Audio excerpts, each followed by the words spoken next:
সরল দোলকের সাহায্যে কিভাবে অভিকর্ষজ ত্বরণের মান নির্ণয় করা যায় আজকের এই ভিডিওতে আমি বলবো। সরল দোলক, এই পুরো সিস্টেমটাকে সরল দোলক বলেন। এই সরল দোলক নাম কেন এটার? সরল দোলক নাম তার কারণ এইখানে একটা দোলক আছে যেটা খুব সরলভাবে, যার মধ্যে কোনো কমপ্লেক্সিটি নেই, সরলভাবে দোলন ঘটিয়ে তার যে কাজ সেই কাজটি করছে। কেন সরল বলছি?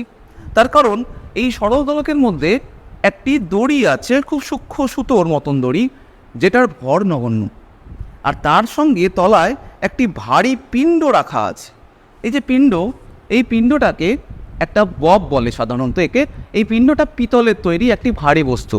এই পিণ্ডটা যেহেতু ভারী এবং শেপ যেহেতু এর গোলক আকার, তাই এর সম্পূর্ণ ভরটি ওর কেন্দ্রে মধ্যে আছে আমরা ধরে নিতে পারি। তাহলে এই সুতোর একটি প্রান্তে একে যদি ঝুলিয়ে দেওয়া হয়, দিয়ে এই সরল দোলকের এই সিস্টেমটা যদি তৈরি করা হয়, তাহলে তোমরা কল্পনা করতে পারো যে এই দড়ির পেরিয়ে এই দোলকের ঠিক মিডিল পয়েন্টে যেন একটা ক্ষুদ্র ভর, যার মাস এই পিণ্ডর মাসের সঙ্গে সমান, সেটা যেন দুলছে। তার মানে জিনিসটার মধ্যে কোনো কমপ্লেক্সিটি নেই, যেন মনে হচ্ছে যে একটা সরু দড়ি এরকম, তার এন্ডে একটা ক্ষুদ্র ভর যেটা ফিক্সড পয়েন্টের থেকে ঝোলানো আছে এবং যেটাকে দোলানো হবে। তো যদি এবার আমরা সরল দোলকের দোলন ব্যাপারটা বুঝতে চাই, তাহলে আমাকে এটাকে দুলিয়ে দেখতে হবে এবং কিভাবে আমরা অভিকর্ষজ ত্বরণের মান নির্ণয় করব সেটার জন্য একটা ফর্মুলা দেখে নিতে হবে। সেই ফর্মুলাটা হলো T = 2π√L/g। এবার এই টিটা কি? টিটা হচ্ছে সরল দোলকটির পর্যায়কাল। পর্যায়কালকে আমরা ইংলিশে বলি টাইম পিরিয়ড, অর্থাৎ একবার পূর্ণ দোলন হতে যে সময় নেয়। পূর্ণ দোলন বলতে এই সরল দোলকটাকে যদি দোলাই, তাহলে ও একটা প্রান্তে যাবে, আবার প্রান্ত থেকে এদিকে এসে এখানে এসে পৌঁছাবে। তাহলে আমি এই পুরো দোলনটার ম্যাক্সিমাম দুটো দিক পেয়েছি, একটা এ আর একটা বি। তাহলে এ থেকে বিতে গিয়ে, বি থেকে যখন ও আবার এতে পৌঁছাবে, যে সময় নেবে সেটাকেই বলা হয় টাইম পিরিয়ড বা পর্যায়কাল, যাকে আমরা ক্যাপিটাল টি দিয়ে বললাম। আর এল মানে হলো এই এন্ড থেকে এই সেন্টার অফ মাস পর্যন্ত যে দূরত্ব সেটা। কিন্তু এখানে তো সেরকম কোনো পয়েন্ট নেই। তাহলে আমরা এলটা কী করে পাবো? যেহেতু এখানে কোনো ওরকম পয়েন্ট নেই, এটা একটা বব, এটা একটা পিতলের বস্তু যার সেন্টারটা ওর মধ্যে কোনো একটা জায়গায় আছে, তাই আমরা এই পুরো দৈর্ঘ্যটাকে, ওই পয়েন্ট পর্যন্ত দৈর্ঘ্যটাকে মেপে নেব একটা অন্যরকম কায়দায়। কীরকম? আমি প্রথমে আগে ভার্নিয়ার ক্যালিপার্সকে ব্যবহার করে এই পিণ্ডটার ব্যাস নির্ণয় করে নেব। এই যে ব্যাস নির্ণয় হয়ে গেল, তারপর তাকে যদি আমি 2 দিয়ে ভাগ করে দিই, তাহলে ওর ব্যাসার্ধ পেয়ে যাব। এবং সেই ব্যাসার্ধটা সেন্টার থেকে হচ্ছে, তাহলে সেন্টার থেকে ওই ব্যাসার্ধর সঙ্গে এইখান থেকে এই দড়ির এন্ড পর্যন্ত যদি আমি দৈর্ঘ্যটাকে স্কেলের সাহায্যে মেপে নিই, তাহলেই আমরা কার্যকর দৈর্ঘ্যটা পেয়ে যাব। তাহলে চলো খাতায় একটু ব্যাপারটা বুঝে নিই। তাহলে এই আলম্ব থেকে দড়ির দৈর্ঘ্য এটা, তারপর এরকম একটা প্যাঁচ আছে, তারপর এই পিণ্ডটা আছে। তাহলে পিণ্ডর সেন্টার অফ মাস ওর ঠিক সেন্টারেই আছে। এইখান থেকে আমরা এই ব্যাসার্ধটা নির্ণয় করে নেব। কীভাবে? না, ব্যাস নির্ণয় করার পর ব্যাসার্ধ বার করে নেব। তারপর এই দড়ির দৈর্ঘ্যটার সঙ্গে সেটাকে যোগ করে দেব। তাহলে এই দড়ির দৈর্ঘ্যটাকে আমি যদি স্মল এল বলি, আর এই ব্যাসার্ধটাকে, এটাকে যদি স্মল আর বলি, তাহলে স্মল এল প্লাস স্মল আর, এটাই হয়ে যাবে এই ক্যাপিটাল এল যেটা এখানে বলছি। এবং এটার নাম কি? কার্যকর দৈর্ঘ্য বা এফেক্টিভ লেন্থ। এবার এই দুটো যেই পেয়ে যাব আমি, সঙ্গে সঙ্গে এই ফর্মুলার থেকে আমরা জি বার করতে পারবো, কারণ জি এর তখন ফর্মুলা কী হয়ে যাবে? দেখো, আমি এটাকে স্কোয়ার যদি করি, তাহলে টি স্কোয়ার = 4π² L/g।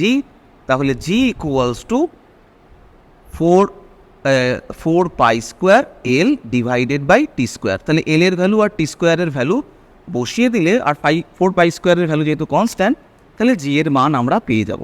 তো এই প্রসেসটা কিভাবে করব চলো একটু প্র্যাকটিক্যাল থেকে আমরা দেখে বুঝে নিই। তো ফার্স্ট আমার কাজ কি, ফার্স্ট আমার কার্যকর দৈর্ঘ্যটাকে বার করে নিতে হবে। তার জন্য আমায় কি না, এই যে পিণ্ডটা আছে সেই পিণ্ডটার ব্যাস নির্ণয় করে নিতে হবে। তো ব্যাস নির্ণয় করার জন্য আমি ভার্নিয়ার ক্যালিপার্সের সাহায্য নিচ্ছি। তো ভার্নিয়ার ক্যালিপার্সের কাজ তোমরা আগের ভিডিওগুলোতে দেখেছো। তো এখন দেখতে পাচ্ছ যে এই ভার্নিয়ার ক্যালিপার্সে এই যে জিরোটা সেটা 2.5-এর একটু পরে আছে, 2.5-এর একটু পরে আছে। তার মানে রৈখিক স্কেলের পার্ট হচ্ছে 2.5। এবার একটু পরে আছে যেহেতু, তার জন্য আমাকে এই ভার্নিয়ার স্কেলটাকে দেখতে হবে যে কত নাম্বার ঘরটা পুরোপুরি মিলে গেছে। আমি যদি ভালো করে দেখি তাহলে দেখতে পাচ্ছি এই যে ঠিক এই 12 নম্বর ঘরটা, 11 নম্বর না 10 না, এটা হচ্ছে 3-এর ঘরটা। দেখো এই 3-এর ঘরটা দেখো হুবহু মিলে গেছে। 3-এর ঘর মানে কি 5, 10, 15, মানে 15টা ঘর গিয়ে 15তম ঘরটা পুরোপুরি মিলে গেছে। তাহলে মূল স্কেলের পার্ট হচ্ছে 2.5, আর এই যে ক্ষুদ্র একটু বড় আছে তার জন্য আমি হিসাব করে দেখলাম যে 15 নম্বর ঘর একদম মিলে গেছে। তাহলে আমি লিখবো কীরকম, তাহলে আমি এই ববটার ব্যাস লিখব 2.5 plus 15 into vernier constant of the vernier scale. তাহলে এই ভার্নিয়ার স্কেলটার ভার্নিয়ার কনস্ট্যান্ট বার করব। তো ভার্নিয়ার কনস্ট্যান্ট বার করব কী করে, আমি এইটা সম্পর্কেও জানি যে দেখো আমি বলেইছিলাম যে এখানে যে এই যে ক্ষুদ্র পরপর দুটো দাগ সেটা হচ্ছে 1 মিলিমিটার দৈর্ঘ্য। এই 1 মিলিমিটারের মধ্যেই এই এতগুলো ঘর আছে এটা কল্পনা করা হয়, এবং টেকনিকটা এমনভাবেই করা হয়েছে যাতে সেটাই হয়।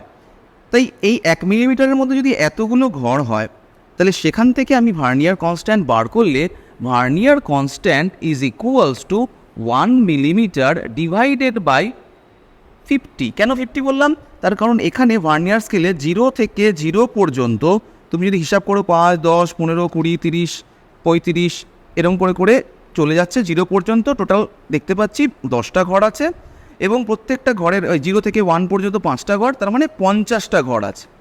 তার মানে এই 0.1-এর মাঝখানে এই যে এই ছোট্ট ঘর, এই ছোট্ট ঘরের মধ্যে এই 50টা ঘর আছে কল্পনা করে নেওয়া হচ্ছে।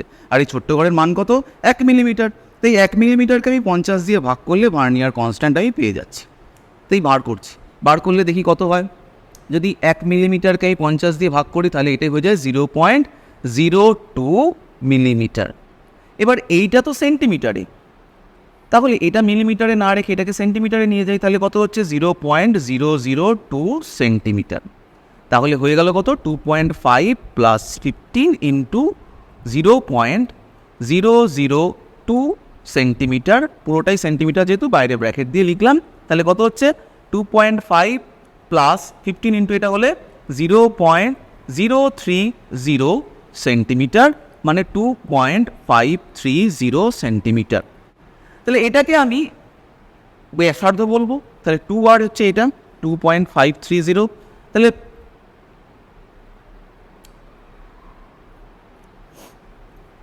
তাহলে এটাকে আমি ব্যাস বলবো, স্মল এই 2r দিয়ে যেটাকে লিখবো, তাহলে 2.530। তাহলে ব্যাসার্ধ কত হলো 2.530 সেন্টিমিটার ডিভাইডেড বাই 2, অর্থাৎ 1.265 সেন্টিমিটার। তাহলে আমরা ব্যাসার্ধ পেয়ে গেলাম। তাহলে ব্যাসার্ধ পেয়ে যাওয়া মানে এইটুকুনিটা আমি পেয়ে গেলাম। এবার আমার দড়ির দৈর্ঘ্য বার করতে হবে। তাহলে দড়ির দৈর্ঘ্য বার করার জন্য আমি আমার একটা স্কেল ইউজ করব।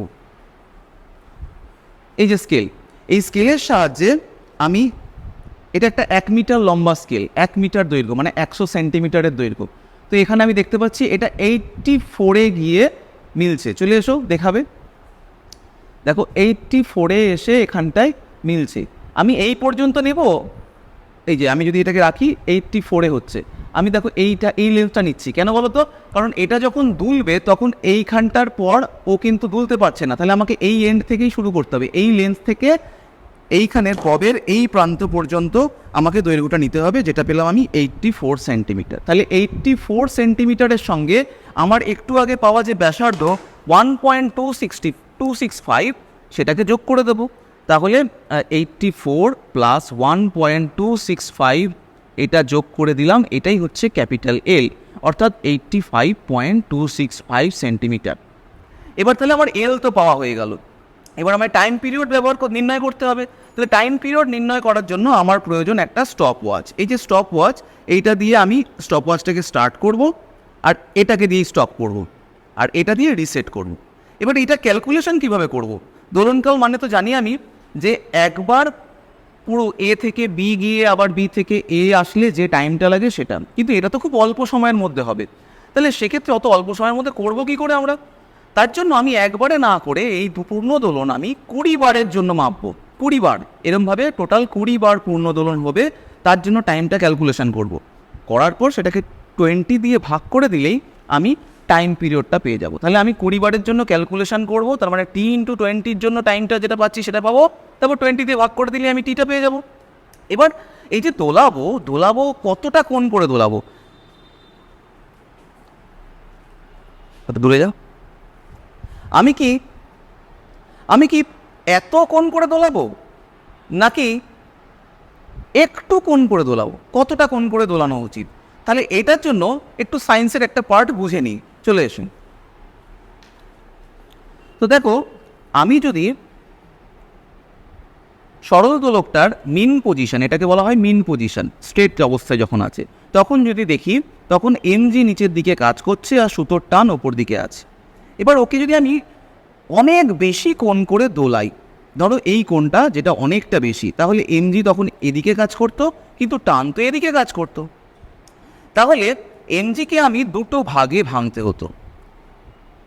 এইখানে যদি এটা থিটা হয়, তাহলে এই কোণটাও থিটা, তাহলে এটা হয়ে যাবে এমজি কস থিটা, এটা হয়ে যাবে কত? MG sine theta. কিন্তু এই এমজি সাইন থিটার ভ্যালুটা একটা ভ্যালু থাকবে, ভালোই ভ্যালু থাকবে, এমজি কস থিটারও একটা ভালো ভ্যালু থাকবে, এবং সেই কারণে যেহেতু মাসটা ওয়েটটা ডিভাইড হয়ে যাচ্ছে, সেই জন্য টাইম পিরিয়ড কিন্তু এফেক্টেড হবে। তার জন্য কি করে না, বড় কোণে না করে 4 ডিগ্রির মধ্যে কোণ করে ওকে দোলানো হয়। 4 ডিগ্রি কেন? 4 ডিগ্রি, 4 ডিগ্রিটা অত্যন্ত ক্ষুদ্র একটা কোণ। যদি ক্ষুদ্র হয় তাহলে এই এমজি সাইন থিটা, এটাই কি সাইন থিটার পার্টটা অত্যন্ত ক্ষুদ্র হবে। আর সাইন থিটা যদি অত্যন্ত ক্ষুদ্র হয়, সাইন থিটাকে আমরা তখন 0 ডিগ্রির কাছাকাছি ধরতে পারি, তাই এর ভ্যালুটা তখন কি 0-র কাছাকাছি হয়ে যাবে। যদি 0-র কাছাকাছি হয়, তাহলে এই এমজি সাইন থিটার এটার ভ্যালু প্রায় 0 হয়ে যাচ্ছে। আর এই এমজি কস থিটাটা সেটাই তখন হয়ে যাবে কত? এমজি কস থিটার ভ্যালু কস 0 ডিগ্রি মানে 1, তাহলে এমজির সমান হয়ে যাবে। তাহলে হালকা 4 ডিগ্রির মধ্যে থাকলে ওই এমজি কস থিটাটাই তখন এমজির মতন কাজ করছে, আর এমজি সাইন থিটাটা ভ্যানিশ হয়ে যাচ্ছে। এই কারণে এইটার মতনই সিচুয়েশান হয়ে যাচ্ছে তখন, কারণ এমজি সাইন থিটা তো ভ্যানিশ, এমজি কস থিটাটা তখন এমজির মতন। তাই 4 ডিগ্রির মধ্যেই ব্যাপারটাকে যদি আমি দোলাই, তাহলে ওর ওয়েটের কোনো পার্ট ওই দোলনকালের কোনো ইফেক্ট ফেলে না। তো চলো এবার আমরা এই দোলনটাকে দেখে নিই, কীভাবে দোলনটাকে হিসাব করতে হয়। দেখো, এখানে এই ববটাকে এই অবস্থান থেকে, মেন পজিশন হচ্ছে এটা, তো এই অবস্থান থেকে আমি হালকা একটু সরিয়ে নিলাম, একটু 4 ডিগ্রির মতন করে। বা 4 ডিগ্রি কোথায় বলবো? দেখো, 4 ডিগ্রি কিন্তু এখান থেকে অনেকটা দৈর্ঘ্য মনে হচ্ছে, কিন্তু এই দৈর্ঘ্যটা ইম্পর্টেন্ট নয়। আসল দৈর্ঘ্য হচ্ছে এইখানে কতটা কোণ পড়ছে, এইখানের কোণটা কিন্তু খুব একটা বেশি করেনি। তাহলে সেই কারণে এই কোণটাকে তুমি 4 ডিগ্রির মধ্যে ধরতেই পারো। তাহলে এবার যদি ছেড়ে দাও, ছেড়ে দেওয়ার পরেই সঙ্গে সঙ্গে স্টপ ওয়াচ কিন্তু চালু করবে না, একটু ওয়েট করে যাও। ও দুলছে, ওর একটু প্রথমেই যখন স্টার্ট করেছিলাম খেয়াল করে দেখবে, তখন একটা ভাইব্রেশন ছিল, কেঁপে উঠছিল। আরেকবার তো করে দেখাচ্ছি, দেখো আমি যদি এখান থেকে ছাড়ি, দেখো এই যে একটু কাঁপলো না, এই যে একটু কাঁপলো, এই কাঁপুনিটা একটু বন্ধ হতে দাও। ও দুলতে শুরু করে দিল। এরপর কি করো, তোমার একটা হাতকে তুমি একটা সাইডে এনে রাখো, টাচ যেন না করে, জাস্ট সাইডে এনে রাখছি, আমি রাখলাম। এইবার যে মুহূর্তে এখানে আসবে, সেই মুহূর্ত থেকে আমি স্টপ ওয়াচ স্টার্ট করব, এবং তারপর ও ব্যাক করে আবার যখন এখানে আসবে, তখন আমি 1 কাউন্ট করব। তাহলে দেখি, স্টার্ট। 1, 2, 3, 4, এইভাবে আমি 20 বার কাউন্ট করব। তা আরেকবার দেখিয়ে দিচ্ছি, একটু দেখে নাও। তাহলে এটাকে প্রথমে আমি সাম্যাবস্থান থেকে হালকা আলতো করে হাতটাকে নিয়ে এসে ছেড়ে দিলাম। এবারও দুলতে শুরু করেছে, দুলুক একটু। এরপর আমি হাতটাকে সামনে এনে রাখলাম। এইবার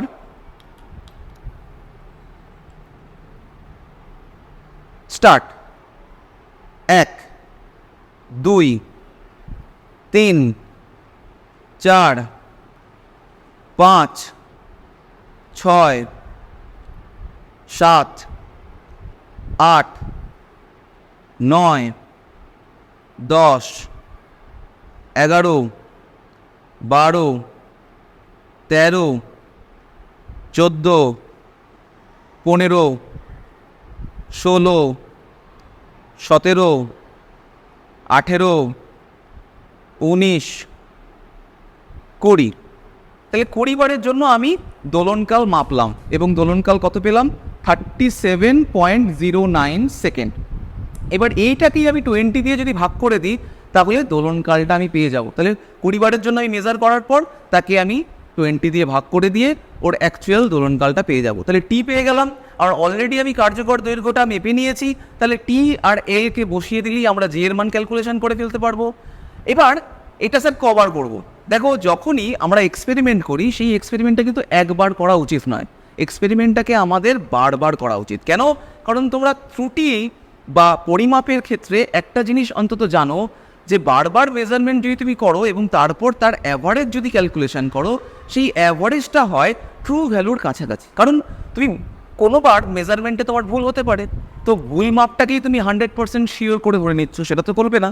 তার জন্য তোমার 5 বার 6 বার মেজারমেন্ট নেওয়ার পর তুমি যদি তার অ্যাভারেজ বার করো, তাহলে সেখানে এই 5 বার 6 বারের মধ্যে কোনো না কোনোবার তো তুমি ঠিকের কাছাকাছিও করেছিলে, কোনোবার ভুলও করেছিলে। তার মানে তোমার একটা অ্যাভারেজ ভ্যালু পাবে এবং সেই অ্যাভারেজ ভ্যালুটাকেই ট্রু ভ্যালু হিসাবে ধরা হয়। এই কারণে আমি এই এক্সপেরিমেন্টটা যেটা একবার দেখালাম সেটাকে আমি বারবার করব, বারবার করে তারপর সেখান থেকে যে অ্যাভারেজটা পেলাম সেই অ্যাভারেজ থেকে আমি ফাইনালি জি এর ভ্যালু বলে দেবো। ঠিক আছে? এছাড়াও তোমাদেরকে এলটি গ্রাফ বা এলটি স্কোয়ার গ্রাফ আঁকতে হয়, যার সম্পর্কে আমি পরবর্তী কোনো ভিডিওতে বলবো। তাহলে আজকে বুঝলে যে কীভাবে সরল দোলককে কাজে লাগিয়ে জি এর মান নির্ণয় করতে হয়। নেক্সট ভিডিওতে আমি অন্য কোনো টপিক নিয়ে আবার তোমাদের কাছে আসবো।